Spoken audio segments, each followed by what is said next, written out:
Welcome, all of you anti-core moms and dads. This is PJNet Live. Keep your promise night here at PJNet. We have already seen and heard a lot. And before, I'm going to say it again later, but I want you to know right now what you all are doing is absolutely amazing. And it has never been done before, okay? We'll go into that a little bit later. Right now, we're very privileged. The video that you just saw, we have standing by in our studio, Dr.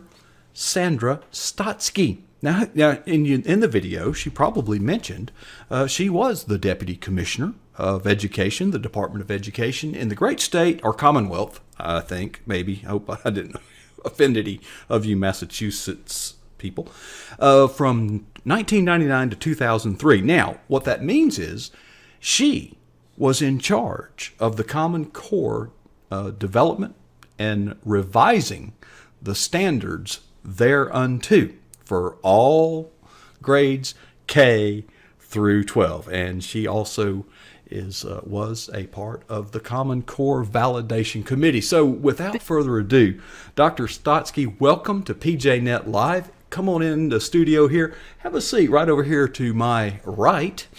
And it is so glad, I am so glad that we were able to put this together. And folks, for those of you who don't know behind the scenes, just bringing this to you live right now on Skype has been a daunting task. Dr. Stotsky, thank you for your patience and your forbearance.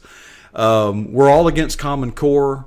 We now have a new set of downs, you might say. Obama is not there. Arne Duncan, not there. John King, not there. Instead, we have President Trump at the helm, and we now have Secretary of Education, DeVos. What's your thoughts? I think that what we are now doing is fantastic because we are using this new social media that President Trump has been very successfully using, so we are told, and we're doing it because we also have a political goal and an educational goal of our own. Well, and I think I like the idea we have a new set of downs. We've got a game to play. We've got a game to win. Before, we were kind of dead in the water. Common Core was sealed in place by the Senate and signed by the President. But what's the hope now? What can change now? What's different today? Why should we continue fighting? Because we have some hopes that things are going to work out a little bit differently once Betsy DeVos starts to understand what she actually has under her control. And even though ESSA, E-S-S-A, Every Student Shall Succeed Act, seems to think that it's going to be able to seal Common Core or freeze it into place in most states, there are some games that we can play to our advantage with the accountability provisions in ESSA that are going to make a huge difference. And that is what we have to be working on. Okay, I don't want to get in the weeds, Dr. Stotsky, but can, for those of us that don't know, you made a vague reference to the accountability provisions. How accountable are they? What can we do?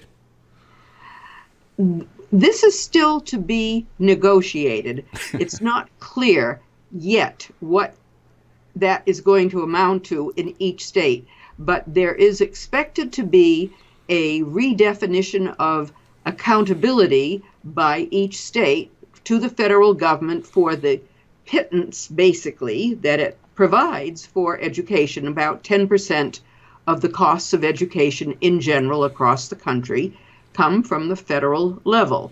Most of you know, or you should know, that about 45% or 40% comes from state government on average, and the other 45% comes from local taxpayers. Mm-hmm.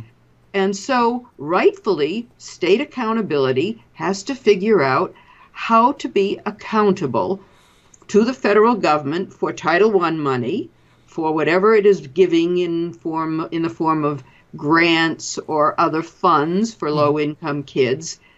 We have to figure out new ways to be accountable at the state and local level for that money. And that's where parent pressure is going to make a difference. How do we restructure accountability so that it's not just a state test? Okay. And certainly not the ones that that's we've where I been was fighting going. Let me for. guess, that accountability will be, the means of measurement will be a test. Let me guess. And that will be given at a certain time during the year. So basically, one route of resistance that shows some hope is you could literally contact, I would assume, your state legislatures.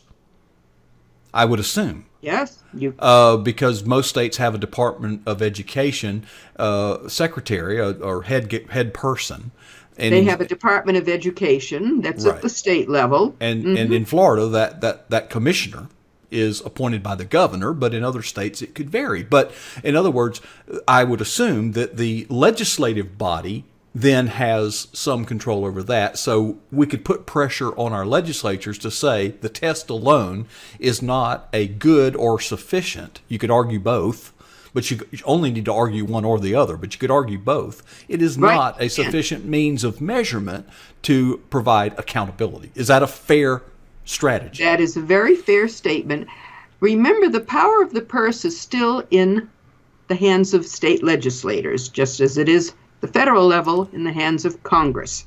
That was the way the system was designed, so that we have state legislators who appropriate the money for the executive branch, which usually includes the State Department of Education, the commissioner or superintendent of education, who may or may not be elected or may in some cases be chosen as a professional position by your Board of Education. That usually is under the executive branch. And the money has to come from the state legislature. And they look down this long line item budget of what kinds of items they want to give money to, one of which will involve testing. Not too much of it is going to probably come from the state level, because the idea behind Common Core-based tests, as we all know, is to have local units tax themselves through bonds, through property tax increases, or other means, to have local taxpayers foot the bill. Okay. But Well, whatever the bottom can be line done- is, strategically, this is not a social media battle that we wage on Twitter. You've got to zoom in and get to know, make a phone call, walk into the office of, if necessary, your state representative and say, I am a parent or I am a concerned citizen, that testing, high stakes testing is a bad measurement and should not by itself be used as the means of accountability for our federal funds via Common Core. So that's Your one teacher strategy. unions have actually done a pretty good job on that, and parents can reinforce the message. Teacher unions inadvertently, several years ago, when they came out in favor of Common Core, basically threw their own members under the bus. Mm-hmm. And now they have pretty effectively gotten their members out from under the bus, because they have been getting ways or bills passed that no longer hold teachers fully accountable, even 50% accountable, which was a lot in some states at first. So they've been getting their own members out from under the bus.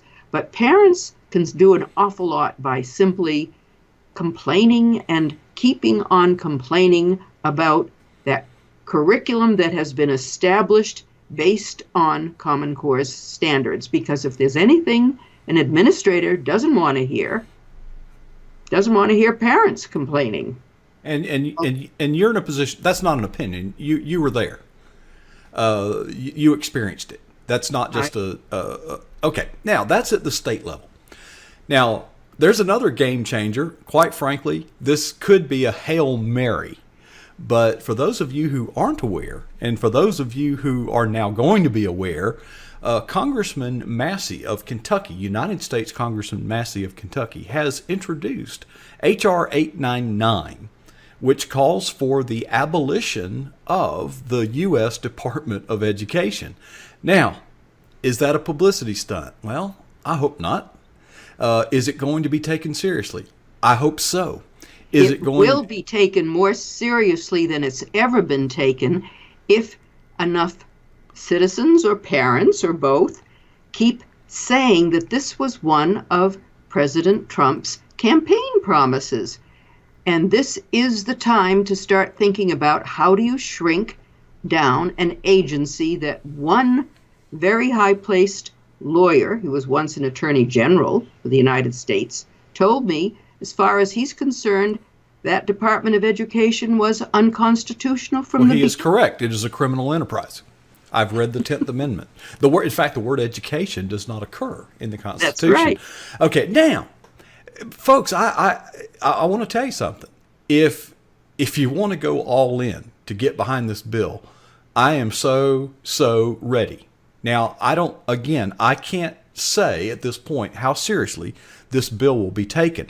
Now, we do have word, by the way, we have contacted Terry G. Wright, one of our sponsors and your video host for tonight, has contacted Jody Hice's office, Congressman Jody Hice of Georgia, U.S. Congressman.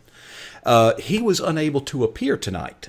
However, he did send us a word just for us, and we will be sharing that a little bit later. Folks, if you're all in, PJNet is with you. If you want to do this, if you want to push this to a level that probably even Congressman Massey himself never dreamed possible, we're ready. We're ready to throw in behind you. Dr. Stotsky, there is a lot we could talk about, but many of the people here were already against Common Core and the specifics, but we have a strategy for the states. Folks, it's not fun. It's not sexy. It's grassroots activism. You've got to pick the phone up. Yeah, you have to pick up the phone and call. The squeaky wheel gets oil. We know that. And Karens have to just keep on raising their voices, or other citizens, their relatives, their families, their communities. After all, this is supposedly about kids in the schools, and it's the people who take care of those kids most of the week when they're not in school who are not happy with what's happening. And that's what Betsy DeVos needs to keep hearing from a group of people she has probably not met many of in her life. Well, Dr. Stotsky, thank you so much for the service that you have already served. In education, your credentials are longer than, we can't do a resume with you. It would be a dossier. And it's great to have you championing that cause when you were in that seat. And it's even more of an honor to have you appear here, because the torch has been passed. It is now up to us to take advantage of the window of opportunity that's open right now. Dr. Stotsky, thank you so much for joining us here tonight. Thank you for having me share some of this time with you. Thank you for inviting me.